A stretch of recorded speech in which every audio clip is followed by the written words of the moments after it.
This is Trinesha Catrell, and welcome to First Love Yourself, where love, life, and Christ combine. I am so grateful to have you here on this journey of self discovery and empowerment with me. In today's video, we are going to talk about better. But before we get started, if you're new here, go ahead and give me a thumbs up and subscribe to the channel so you never miss out on more uplifting, empowering content like this. So get comfortable because we are about to get into it. Let's go. Okay, so at church this morning, well, last night, I went to this event and it was nice.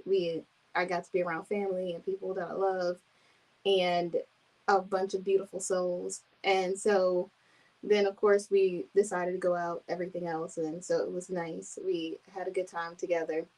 And this morning, I'm at church and the pastor preached from Matthew 11, verse 28 through 30. And it's the one that says that you take your yoke upon God's yoke upon you. And it says that whatever burden you're carrying will be heavy. I mean, whatever heavy burden that you are carrying will be light because you'll be giving it to God, because God will be helping you as you go through this journey. And it just really made me think about life, how, you know, this new year I started off great. I'm intentional. I'm trying to focus on being a better person, just doing better, doing all of the right things, or doing the right things. I wouldn't say all of the right things. My intention is to do good in every area, to go at it with the best heart posture and everything else. Do I do the right thing all the time? No. So that's what I wanted to correct. I wanted to make sure that you know that I am not perfect, but I'm always striving to be a better person. And sometimes I don't make the best of the decisions. Like like I try to be good and do the best that I possibly can in life, and sometimes life just happens. Like life will come at you so fast, and even with my preparation, even with prayer, sometimes, most of the times, because we can't just predict the future like that. But but when life comes, it's so unexpected, and so you never have time to fully prepare. Like you might prepare in the off season, like learning more and trying to become a better person and just doing all of these things that you think will help you grow and learn and just be able to evolve and all of the things.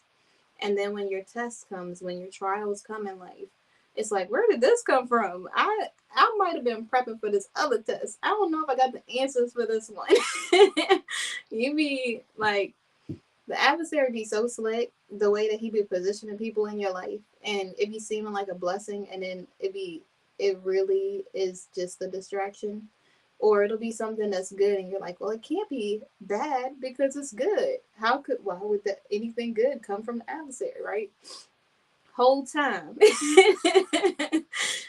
it doesn't matter if it's bad or good. The adversary is never going to send you something that looks bad. He's not just going to send you something that's horrible like Brussels sprouts if you're not a Brussels sprout fan. He's going to send you the most delicious, buttered, self-rising biscuit that your grandma makes on Thanksgiving. Like, that's the way that he come at you, and you be thinking that you so prepared. You be like, oh, I got this under control. I'm good. Oh, I can. Ain't nobody going to be able to do this anyway. So regardless, I'm good, right?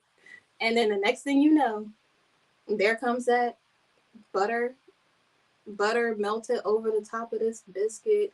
I mean, it's been self-rising and it came straight out the oven. It's looking like it's looking.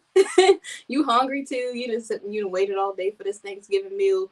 And by the time that you get what you think that you need or what you want because it looks good, it's going to be the thing that sabotages you. It'll be the thing that's a distraction. It'll be the thing that was specifically chosen to try to distract you from doing good in your life. And for me, mine's always comes in the form of like some form of the thing that I want. I'll be praying for something. I'm like, God, I didn't want this thing in the beginning, but now I actually want this. Can I have it? And God will be like, you ain't ready yet. And I'm like, but I've been preparing. What do you mean I'm not ready? Like, I feel ready. Are you sure? Like, because like at this moment in point in my life, I feel like I've been doing a lot of preparation. Are you sure I'm not ready for this? And God will be like, nah, the time is not yet. Like, you have to really wait patiently for God's timing. And for me, patience is not my best strong suit. I've been working on patience for years, and I'm really trying to be just super patient with waiting for the things at the best time, at the appointed time. Just waiting on God, waiting on the right time for things so that I don't just rush into things in life, so that I don't just say, oh, I want my business to make millions, and I haven't even processed the journey. I haven't even been able to make thousands or hundreds of thousands or so on and so forth. And I feel like the best preparation happens in the journey. When we are rushing through life, when we're rushing to hurry up and get an age or hurry up and get a man, a job, our business to expand, and it's not the right time or we're not prepared for it mentally, physically, or emotionally, then it could be detrimental. It could be the thing that destroys us. And it can also be a distraction because instead of us being prepared in the right way and being ready for that thing that God has for us, now we sabotage it. We self sabotage it, or it doesn't work out because anything that is not that it's not at its right time or its proper time is desolate. Anything at its wrong time is a curse. It's not a blessing. And so sometimes we feel like, well, this is good. If God is telling me this thing is for me, why can't I have it right now? And God's like, it's not the right time. And if you're like me, you get a little irritated. I'm gonna say this and be like super transparent because we as believers like to try to pretend like we don't get frustrated with God or frustrated about the timing of God or whatever else. But we forget that we are trying to think of things on our time, not God's time. We forget that patience is a thing that allows you to see the things like the flaws, the red flags, the things that you didn't notice in a business being this big. People trying to get money from you because your business is so profitable, people who are coming into your life who are really good at pretending to be somebody else, or even if they are a good person, even if it's not the right person and they're not grace for you, that's not going to be a blessing. And so sometimes we feel like because it's not on our time, that God just taking his time. He's just trying to like make us mad. He's trying to like really just be like this bully on a or this bully on an anthill just like stepping on us like ha ha ha. You ain't gonna get this. When God is really like, no, I love you so much, I would never want to give you something prematurely. I would never want to give you something that you could destroy on your own. I would never want to give you a person. If this person is my child, why would I want to give them to you so that you could destroy them? Because it might not even be on purpose, but because you're not ready, you are going to ruin a blessing. So I have really been in this season trying so hard to just be like, okay, God, I give it to you. What is it that you want me to do?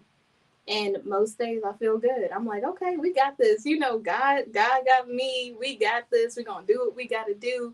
God gonna take me to this next level. You know, I'm so ready. And then on some days, I really feel like God be taking his time. Like, like I'll be like, okay, God, I'm doing all of these things, and I'll be waiting patiently too, and just not even thinking of getting anything from God.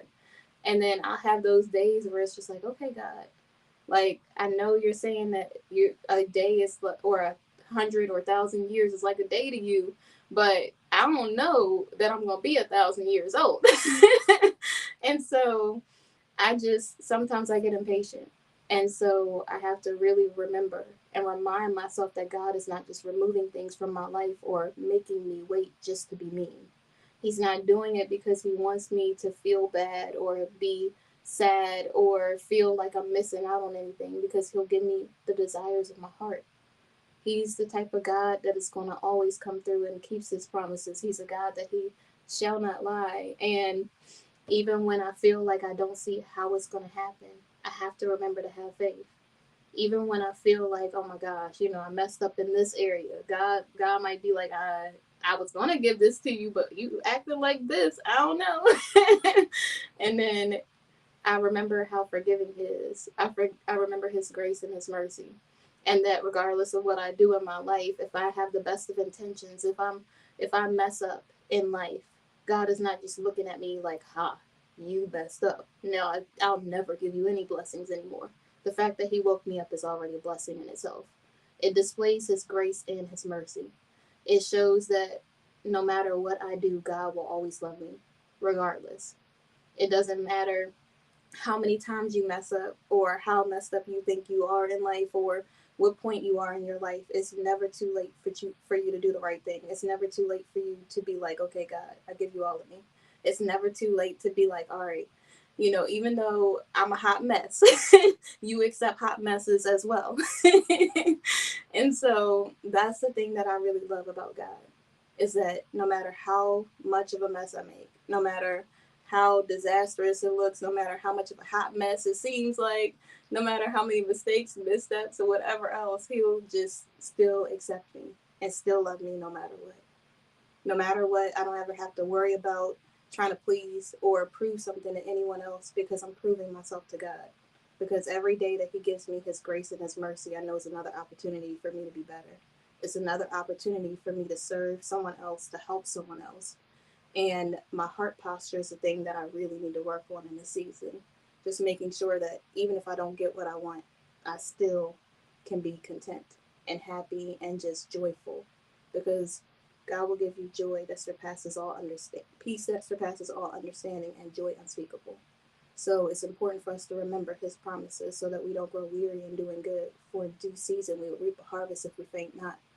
We have to remember that hope, even faith the size of a mustard seed is enough to carry us through. And we don't ever have to feel like God is not going to give us what it is that we want. He will always come through. And I have another pro tip for you. In Bible study last week, the pastor said that a lot of times in the Bible, when it was written, they would put if, but it really means when. Like, if my people who are called by my name will humble themselves and pray, seek my face and turn from their wicked ways, I will give them land. And land means like blessing everything in your life. So when my people humble themselves and pray. So it's not a matter of if it's going to happen, it's a matter of when, because God always comes through.